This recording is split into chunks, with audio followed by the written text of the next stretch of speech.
Time. Key phrase. We all have a limited supply. My father had 93 years, but it seemed short. In his seemingly long life of 93 years, it was short because it just seems like if we only had more time. Old Testament gives us a view of some people who lived to be 500, 600, 700, 800, 900 years old. If I have a chance to ask, I will ask, how come we got shortchanged?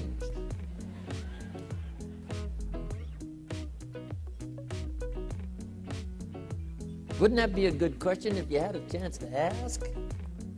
Imagine 700, 800, 900 years to watch generation after generation after generation after generation stay healthy and well.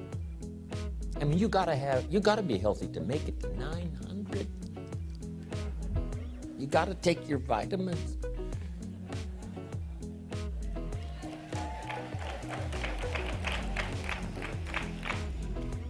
I'm pushing the Bible, I'm pushing vitamins, I'm doing good today. So, the key is time is precious. Now let me give you Bill Bailey's description of time. Life is not just the passing of time.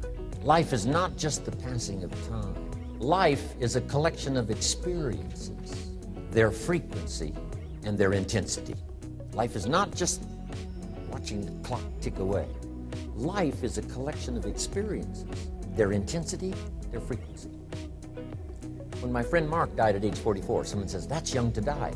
But what if he lived 4 lifetimes in one? It might not be too young. So here's whatever the span of your life turns out to be, here's what you want to fill it up with: experiences and the intensity of those experiences. Now jot this one down on time management. When should you start the day? As soon as you have it finished. Plan the day the best you can, leaving plenty of room for improvising and surprises and all the stuff that happens during the course of the day. But if you've planned a good, productive day, now you start that day, you can't believe how much more valuable your time will be. Don't start the day until you have it finished. Now here's the next one. Don't start the week until you've had it finished. Now to lay out a week is a pretty good challenge. Next, don't start the month until you have it finished. The places to go and the people to see, and the productivity and the sales and the customers and the development and all the rest of what you want to accomplish during the course of 30 days. Don't start the month until it's finished. And then here's the big one. This is really challenging. Don't start the year until you have it finished. To the best of your ability. It can't be finished like minute by minute. But in terms of the sweep of what you want to accomplish, make sure that that's set and ready to go by the time January 1st rolls around. And it might get all upset. It might get torn up and you do a new one. You make so much progress the first 90 days that now you've multiplied it all by 2, by 3. Because that happened to me. I thought, wow, this is going to be a great year. By the time I'd finished the 3rd month, I'm rolling, I'm soaring. So many things are happening, I revised my whole year's plan. Okay.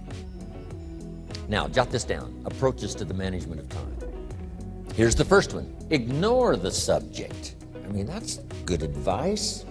Don't let anything overly bug you. Because remember now, you don't have to do anything. Someone says, well, I got to get a handle on my time. The answer is no, you don't. If you want to let it all go, you can let it all go. I mean, this is good advice. Somebody says, you ought, you ought, you ought. Jot this down. Ignore all the you oughts or you should. Only if they're giving general information. We should. It's better to say if you're teaching, we should. Not you should, we should. Then you let me listen in without it being too confrontational. If everyone did this, see, that'd be great. And then you give a person a chance to choose to do it or not to do it. But when you start the you ought, now see if I don't, now see we got some tension and maybe some problems. So you oughts seem to always create problems. When you're talking to your kids, you say, no, if kids would do this, Not always saying if you did this, life would be better, but if kids did this, life would be better. It's like making a little talk and letting them listen in. And then it's a little less confrontational. It gives us a choice. In one of my seminars, here's what I teach. All life forms strives to the max of its potential except human beings. All life forms strives to the max of its potential except human beings. How tall will a tree grow? As tall as it possibly can. You never heard of a tree growing half as high as it could. No, trees don't grow half. A tree drives its roots as deep as it can, reaches as high as it can, produces every leaf it can, every fruit it possibly can. To the max. Every life form strives to the max, except human beings. Now, why not human beings? Jot this down. You've been given the dignity of choice. You're not a robot. You don't have to repeat this year the same as last year. You can tear up last year's plan, develop a new plan.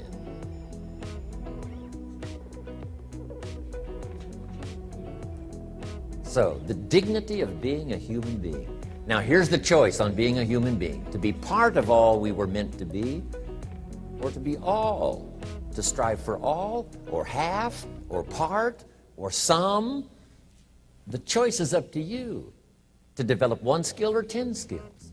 Someone says, well, I'd be happy with just one more language. Well, some say, hey, I'm going to learn 6 or 7.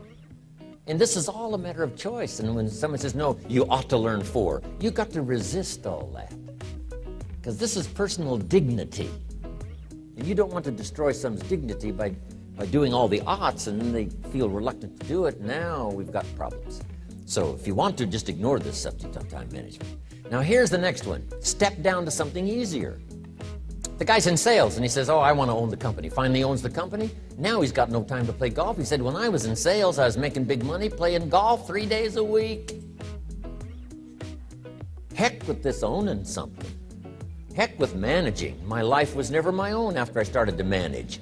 I'm going back to sales. See, this is the key. If you're getting too pressed, you might consider stepping down to something with a little easier time pressure. Little girl says to her mother, Daddy comes home, brings his briefcase and pats me on the head and says hello, disappears and works on his papers. How come my daddy doesn't play with me? And her mother said, look, your daddy loves you very much, but he's so busy at work, he can't get it all done, he has to bring it home. He loves you, but that's why he can't play with you. And the little girl said, why don't they just put him in a slower group? So, jot this down now. If you don't have time for your kids, you might consider joining a slower group. Remember when I said some things I went for cost me too much? So reconsider.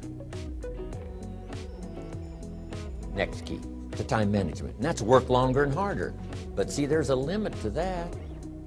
I almost lost my health the first year. I went so crazy about personal development and achievement. I just went bonkers. You know, I told you I was skinny. By the end of that first year, I was a walking shadow. And then it suddenly occurred to me, what if I got rich and too ill to spend it? I mean, that was a shocker. So I started, developing a little more reasonable. Because I said, if 12 hours won't do it, I'll work 14. If that won't do it, I'll work 18. I mean, how many hours it takes. And sure enough, it cost me too much. So see, working longer and harder for some might be appropriate. If you're just sitting around not doing that much, this might be good, work longer and harder. But you can only work so hard. Here's the key, not to work harder, but smarter. When you've worked as hard as you can, doing the best you can in terms of physical output in the time, reasonable time.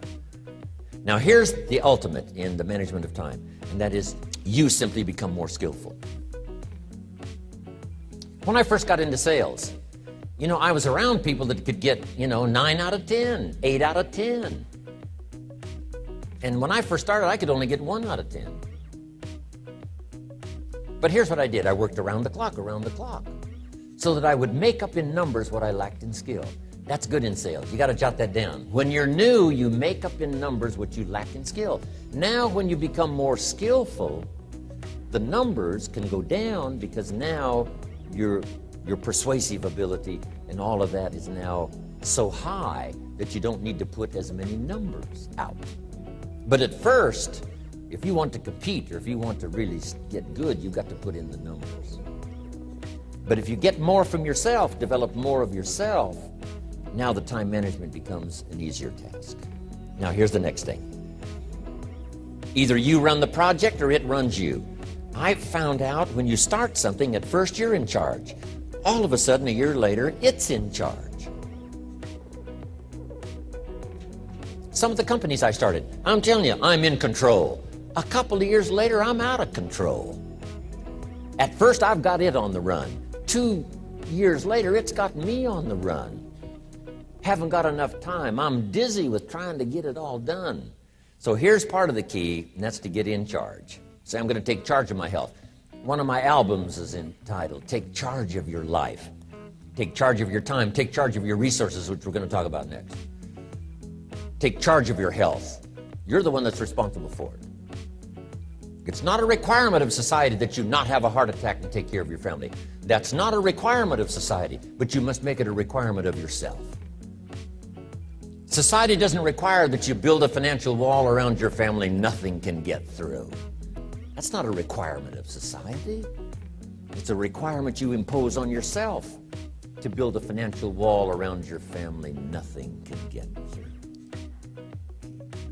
So impose on yourself this self-development of being in charge, taking charge of your life and your health and your future and your responsibilities and all the rest.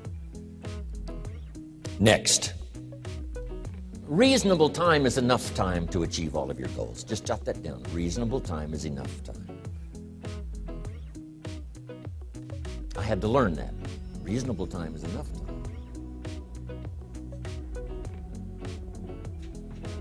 Here's why. It's not the hours you put in, it's what you put in the hours. If you start depositing greater ideas into the hours you've got later than now, I'm telling you, later you can't believe the productivity that will flow. The ideas you can't think of now, a year from now, they'll start to flow. And when you deposit those ideas in the hours you've got, productivity multiplies by 2, 3, 5, 10.